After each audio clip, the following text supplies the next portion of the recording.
Allô tout le monde, c'est Marie-Hélène, j'espère que ça va bien. Alors, pendant qu'on est en ville, je voulais vous faire un petit coucou parce que je veux vous partager ce qui se passe avec le groupe Facebook du Cours en Miracle en ce moment. C'est un mouvement qui commence à se créer, c'est magnifique. Et en fait, ce que j'ai commencé à faire spontanément, guidé par le Saint-Esprit, parce que c'est l'objectif du cours, c'est de passer de l'ambition à l'inspiration dans tout ce qu'on fait et d'aligner notre volonté avec celle de Dieu qui est tellement plus vaste et généreuse que la nôtre et bienveillante, etc. Et beaucoup plus immense. Hein? Dieu nous voit avec des yeux d'un Père qui nous croit, il nous voit sans limite et nous le rappelle constamment. Alors, et on a commencé à se partager dans le cru, dans le raw, dans le vif. Puis tout le monde a embarqué dans le jeu que j'ai un peu lancé par vidéo, de se partager nos apprentissages puis nos intégrations. Mais dans le plus cru que la vie a à nous offrir, puis comment on le rattache au cours, puis à quel moment on a appliqué la leçon ou l'enseignement qu'on est en train de mettre en place. Alors moi, je vous en donne un aujourd'hui. Puis vous allez comprendre pourquoi l'école se développe comme elle le fait en ce moment. Il y a une des leçons qui dit « Je ne suis soumise à aucune loi sauf celle de Dieu ». Alors, je vais même vous la donner. Je ne suis soumise à aucune loi sauf celle de Dieu.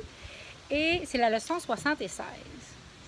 J'ai passé 3 jours à méditer là-dessus.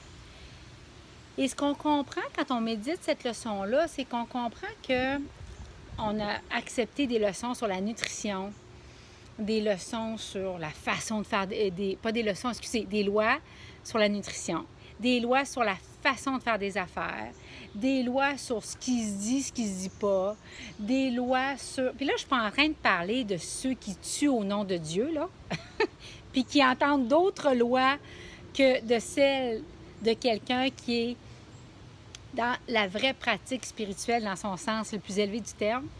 Mais alors, on commence à mettre sur papier puis prendre en conscience toutes les lois qu'on a achetées et qui n'émanent pas d'une source directe reliée à Dieu.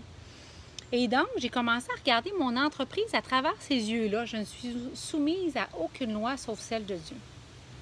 Et là, il y a une voix dans moi. Ceux qui pensent que je suis folle, c'est correct. Je suis tellement bien dans ma peau que je peux concevoir que quelqu'un pense ça, puis je t'en paix avec ça.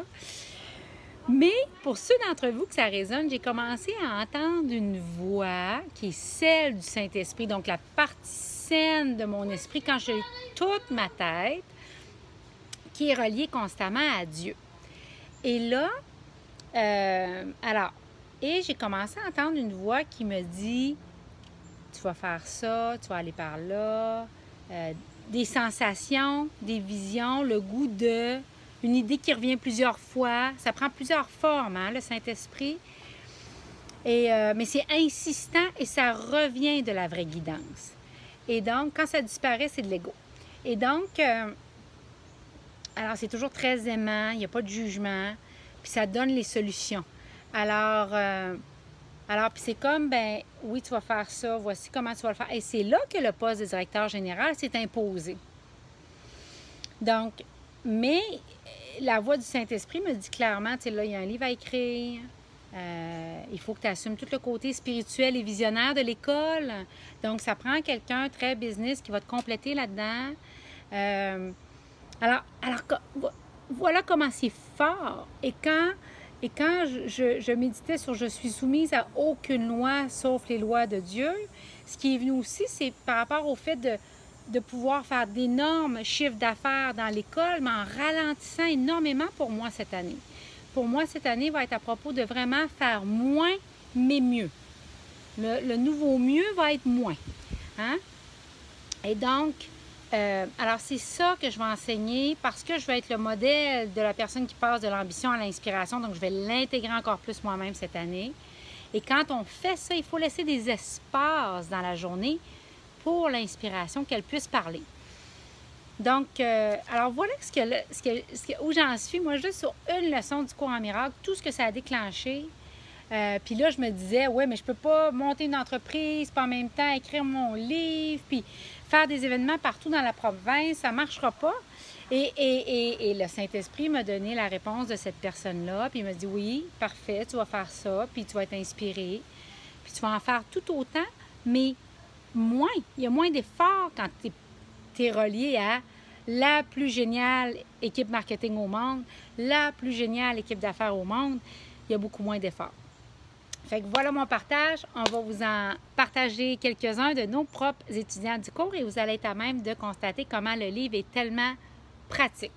Il est très difficile à lire au début, mais après, c'est pour ça qu'on se soutient entre nous. Il est très pratique puis il y a des perles à aller chercher là-dedans. Fait que donnez-moi vos feedbacks, OK, en dessous de la vidéo sur ce que je viens de dire. J'espère qu'il y a du bon pour vous. Bye!